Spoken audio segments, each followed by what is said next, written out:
the Republicans. Ergo, vis-a-vis concordantly, Disney donates to Republicans. Not because they're anti-gay. Oh, how the mighty have disappointed. Admittedly, I did expect more from you, although I'm not entirely sure why. Mayhaps it was because of your usually more nuanced takes on nerd culture, and thus I expected that to transfer over to your political beliefs. But as it turns out, you're no better in that sense than the raging, overly neurotic alphabet folk that you so easily poke fun at, even in this very video. Funnily enough, I almost don't have to make this video, since your own comments have thoroughly decimated your own uninformed take from multiple angles. On one hand, I'm glad that I did a quick read of your Twitter, so that at least now I know that you do read your comments. On the other hand, now I also know how mightily you fight to maintain that slave nigga ignorance. Because against any other random person on the internet, I simply call him a moron and move on. Problem is, at one point, I respected you and your opinions.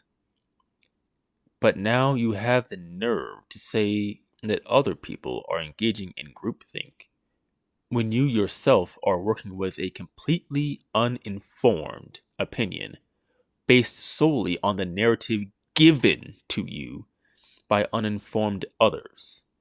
In any case, it actually gives me hope for mankind that your audience is at least intellectual enough to know what nuance means, and to know how to educate themselves before showing their whole ass like you'd have.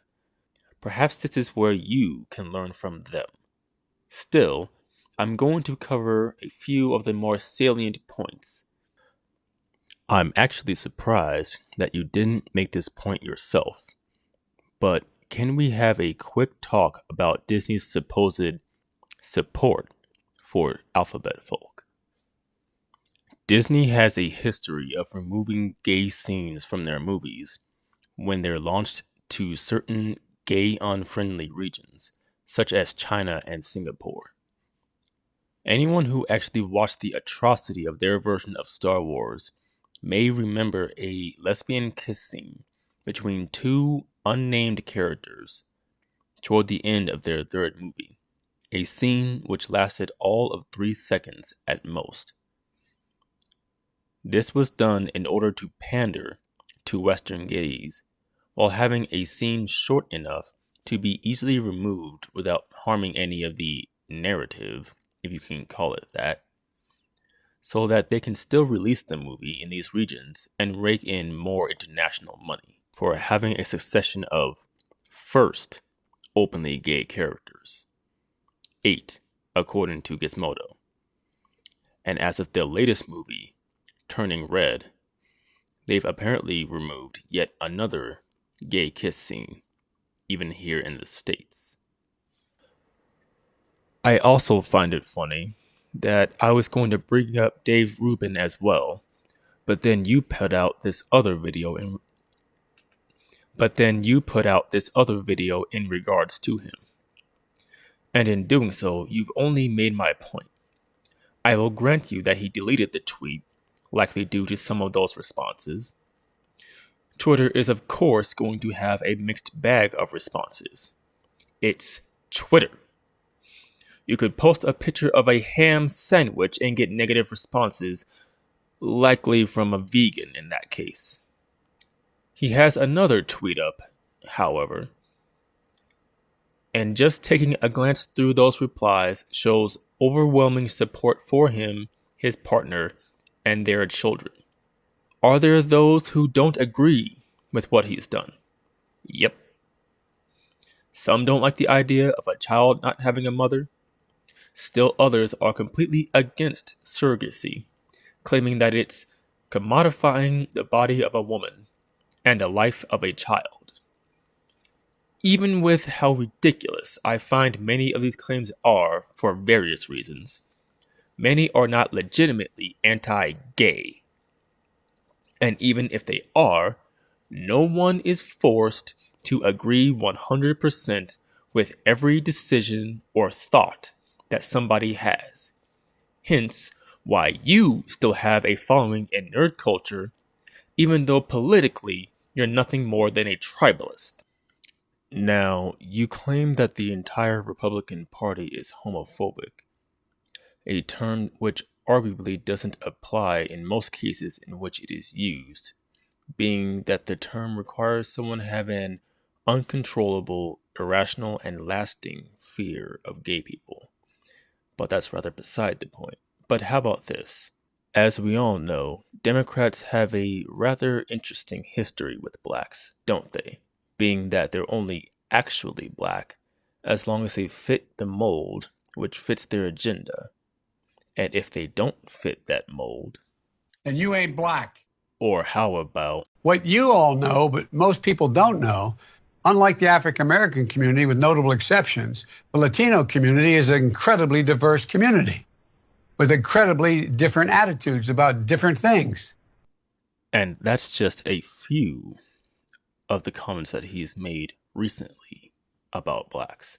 Not to mention what he said historically, and also what he said about the Latinx people. His word, not mine. And let's not pretend that it's only the de facto leader of the group.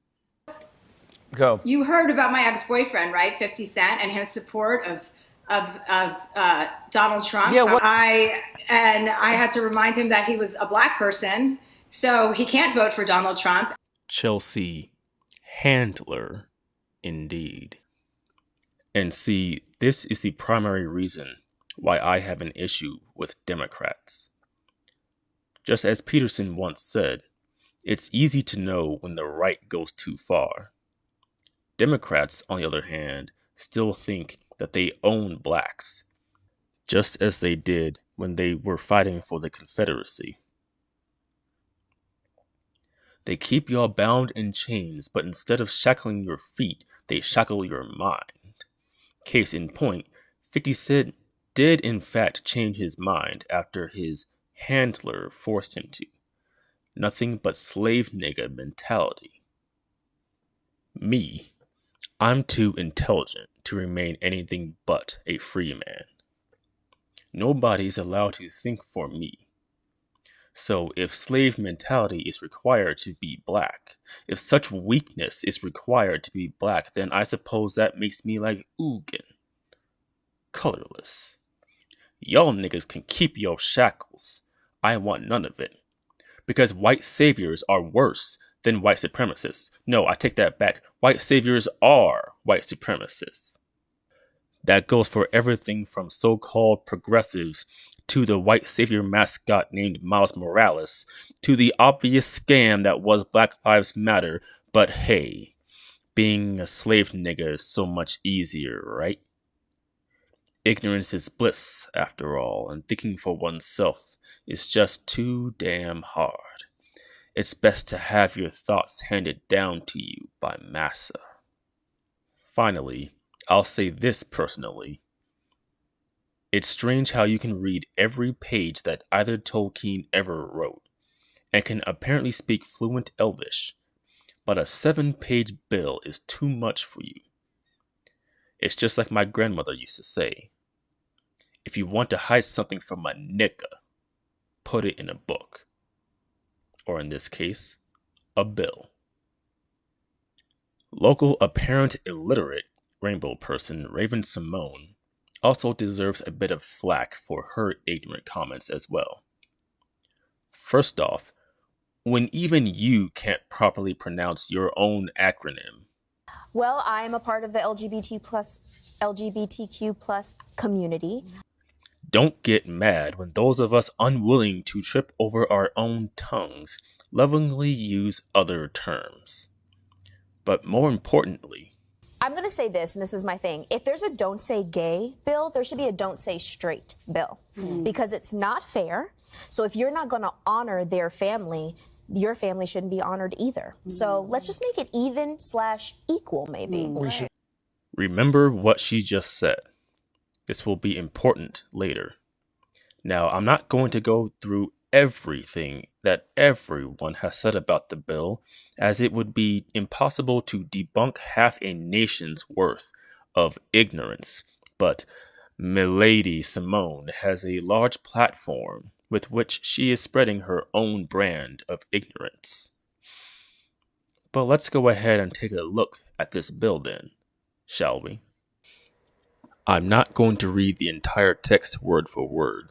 You may do that on your own time. Link to said text in the description for your lazy ass. First things first, notice in this supposedly "don't say gay" bill, the word gay is never once mentioned in the text.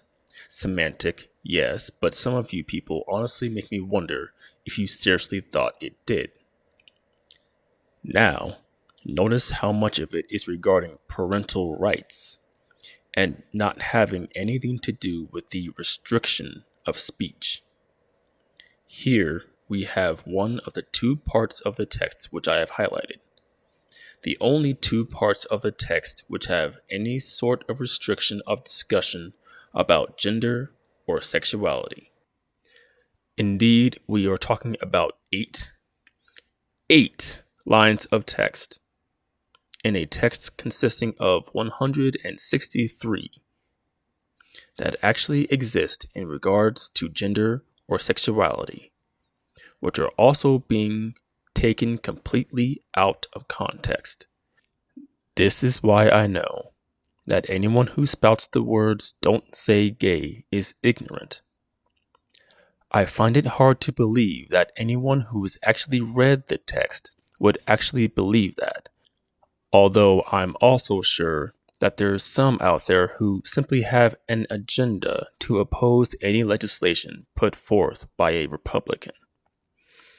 The fact is that the majority of the bill, i.e. the remainder of 8 out of 163 being 95%, is in regards to parental rights. To forgive the legalese, as I did not write this bill, obviously, but prohibiting the procedures from prohibiting a parent from accessing certain records, prohibiting a school district from adopting procedures or student support forms that prohibit school district personnel from notifying a parent about specified information or that encourage or have the effect of encouraging a student to withhold from a parent such information, prohibiting school district personnel from discouraging or prohibiting parental notification and involvement in critical decisions affecting a student's mental, emotional, or physical well-being, all of which is in regards to keeping parents in the loop as far as their own child's safety and prosperity is concerned. Which brings me back to Milady Simone. Classroom instruction by school personnel or third parties on sexual orientation or gender identity may not occur in kindergarten through grade 3 or in a manner that is not age appropriate or developmentally appropriate for students in accordance with state standards. Nowhere in the text does it mention specifically homosexuality, meaning, technically speaking, instruction on heterosexuality is also prohibited. Ergo, vis-a-vis, concordantly, You get your wish. Technically, if you find that they are instructing in such a way, this bill gives you the very same powers that you're complaining about, up to and including the protections on your own parental rights to know. Gee, what a wonder reading can be. I mean, honestly. You could gaze into the future. But apparently, you can't gaze into a bill. Further still, there are some TikTok scholars who claim that this bill would put rainbow children at risk in regards to bigoted parents. However, these people are exactly that, TikTok scholars, i.e., not intelligent. Once again, a simple read of the text would show that on the lines 91 through 95, this subparagraph does not prohibit a school district from adopting procedures that permit school personnel to withhold such information from a parent if a reasonably prudent person would believe that disclosure would result in abuse, abandonment, or neglect. I shouldn't have to bother explaining that one. It should be obvious what it means, which is more to my point about ignorant niggas not reading. The worst part is, you could say that some of what those who oppose the bill state has some truth to it. A bit of nuance, if you will. I'll refer to a video posted by Jaden Animations. I stumbled onto the term arrow ace and started realizing I fall into that category. It helped me feel much more confident and sure of myself. I've read a lot about how people say they felt broken or that something was wrong with them, but honestly, I was the complete opposite. Coming from my very biased perspective, I think arrow ace is one of, if not the coolest and most confident orientations out there. Not needing a single gram of romantic or intimate validation from anyone is so cool. Frankly, that sounds like a goddamn superpower, and muties like you need to be signed up under the Mutant Registration Act. But in all seriousness, if I knew what aromanticism was when I was growing up, things would have been a lot less complicated for me a lot sooner. I think it's mainly because people don't really talk about it or even know what it is or that it's real. And there's the potential problem. Because she's right. If she had been taught that aromanticism and asexuality were a thing at an earlier age, she wouldn't have necessarily gone through that struggle. The same can therefore be said about other types of rainbow folk. Now, one point of conflict could be whether or not 9-year-olds should be taught such things. In the case of transgenderism, some would contest that children at that age should be allowed to take hormonal drugs and get double mastectomies and what have you. Others would contest that such actions would not be able to be taken back later in life, etc., etc. But do you see what's happening here? Nuance, which can't be had when one side of the debate is making their argument from a position of ignorance, and the other side is labeling anyone in their opposition a groomer. That is exactly the problem with much of today's discourse. Blatant ignorance and rampant ad hominem. No one actually wants to find the truth. They just want to win the debate, whether by shouting down their opposition, slinging insults, or by outright lying about everything. Well, there is of course the factor of people allowing others to do their thinking for them, but I feel like I've covered that. Thus, I'm not even making a determination myself, although I do have my opinion, which should be rather obvious. What I am saying, however, is that I don't see how the don't say gay side can even have an argument when they literally don't have the facts. Nor do I see where blanket insults gets anyone. In the end, my point should be clear. An argument made from a position of ignorance is not an argument. It is an admission of mind slavery. I am disappointed in Raven-Symone as well, given her massive audience and platform, because you honestly can't even say she was being lazy. Or perhaps you can say she was being so incredibly lazy that it boggles the mind. She sits here, pretending to represent rainbow folk everywhere. She goes on this TV show to speak up and yet spouts nothing but ignorance. What possibly can anyone gain from such ignorance? When you can't even be bothered to read the text while sitting in the green room waiting for your part for that show to start, but you have all the time in the world to book your spot on the show in the first place. A wise woman once said, "Truth will set you free." So the next question is obviously, what does unintelligence do? And further, what does collective unintelligence do for an entire group? This is why I so often say that the reason why these so-called marginalized groups are so because of their own doing. You remain ignorant of your own accord and then blame white people because you can't pick up a damn book. And then you spread your ignorance around to one another and call that progress. Please understand, I don't use these two as examples out of pure spite or hatred. They are merely representatives of the greater problem. I do realize that I am a rather tactless individual, and so I may come across as overtly antagonizing. That is not necessarily my intention. I do need to somehow point out such displays of ignorance can come from some of the most intelligent and or well-meaning public personas. And please do understand that these are only 2 of several million who unfortunately meet this criteria. This does not necessarily mean that such people are morons or what have you. It does mean that anyone can fall victim to this mentality. JSG will continue to be a champion of the crusade against the woke destruction of modern media.